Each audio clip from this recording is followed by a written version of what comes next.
We're running a poll right now asking what's the number one thing you want to see Drew Lock do in these last 4 games. Cutting down interceptions is number one. No, hands down.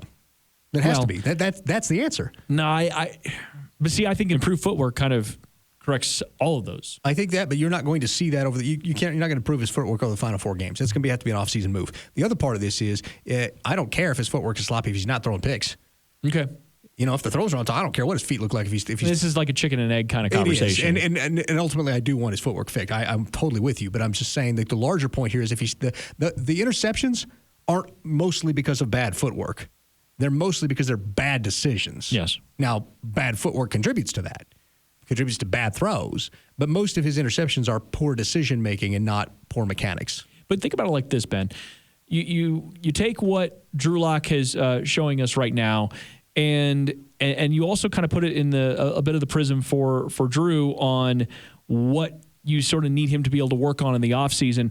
I guess I come back to multiple conversations we've had about Drew and where he's headed, and think about like what's good for his development. And that conversation he had with Logan and Lewis about the offensive line, if he starts to trust his offensive line, some of these other things might fall into place. Mm-hmm. Do you know what I'm saying? Like what he said to them was, I'm reading between the lines. Right. He said, I'm trusting my offensive line more. Yeah. Right? So if he starts to trust his offensive line, well, the footwork might improve slightly because he won't be jittery back there. The decision-making, throwing some of those off-the-back foot stuff's not going to happen when he's not getting pressure up the middle because Lloyd Cushenberry missed his block. I'm saying that some of this stuff might work its way out just naturally. Right. And what Drew said, what he means by I'm trusting my line more is just stepping up in the pocket and not just scrambling every play like he was. And he was. And part of that comes from the fact that Lloyd Cushenberry is not just missing blocks, but also not strong enough to hold up at the point of attack. And part of that's he didn't get a good off-season conditioning like he would have if it had been a regular off-season. And I look forward to Lloyd strengthening up this off-season. I look forward to that. But that's been a part of it. When you're having your center dumped in your lap, you don't have a pocket.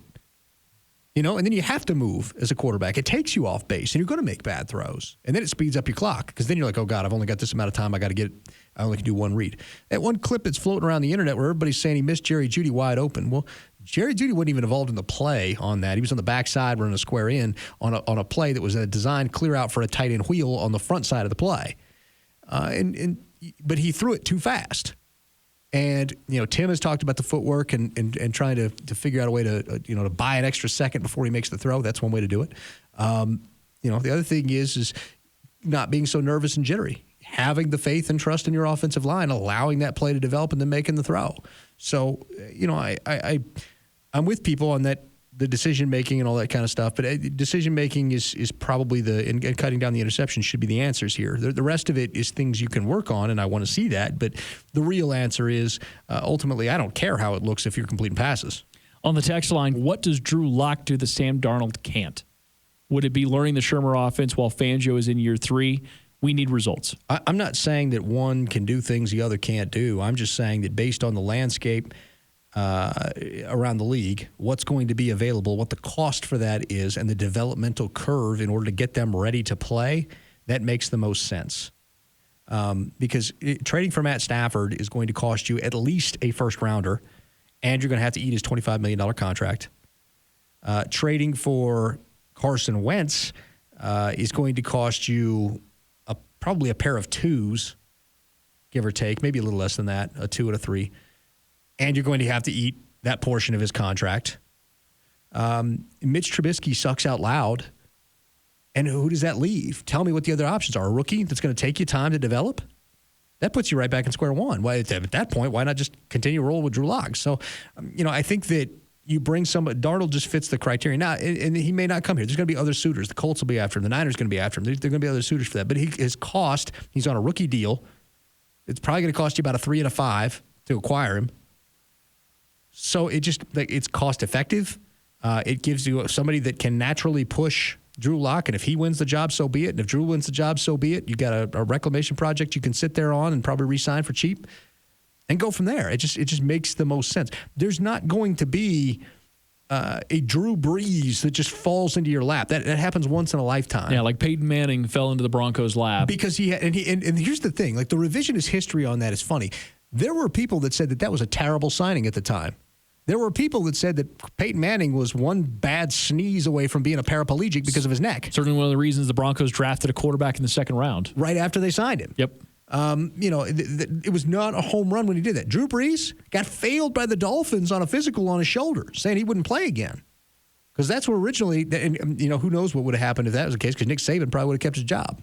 Yeah, I feel like there's a variation here because I was asked about this as well. Like what makes you feel like Sam Darnold is going to be anything more than what he's been? And I was like, look, it's kind of like any other reclamation project. Sometimes it works out. It's a Ryan Tannehill, and sometimes it turns into something else, and it's not. Marcus Mariota. Yeah, and you basically just have to understand that you just name it a reclamation project. You have other plans, but if it hits at the most important position on your team, then you look brilliant. Yeah, and I think that's what it is. I think that you look for, because, again, you've got a team. You're not going to go out and spend a bunch of money in free agency. You're going to try to re-sign your guys. You may add a guy or two, but you're really not going to. They're not going to be active in free agency this year. They kind of can't. And so you're going to draft some guys and look for some youth and some depth and things like that. But what do you need to make this team competitive?